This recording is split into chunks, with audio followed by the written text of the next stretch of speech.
2025-yilgi davlat dasturida mamlakatimiz xavfsizligi va mudofaa salohiyatini kuchaytirish, qurolli kuchlar, zamonaviy qurol-aslaha, harbiy va maxsus texnika hamda jihozlar bilan ta'minlanadi.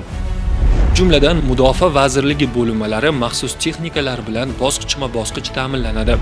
Yerni kosmik suratlar yordamida elektron xaritalar yaratiladi va yangilanadi. Soha mutaxassislarini zamonaviy geoaxborot va topogeodezik ta'minot bo'yicha bilim va ko'nikmalari oshiriladi. Aholini zilziladan oldin, zilzila paytida va zilziladan so'ng harakat qilish qoidalariga o'rgatish ko'rsatkichi 50% ga yetkaziladi. Potensial xavfli obyektlarga xizmat ko'rsatuvchi Favqulodda vaziyatlar vazirligi yong'in qutqaruv bo'linmalarining moddiy texnika bazasi mustahkamlanadi.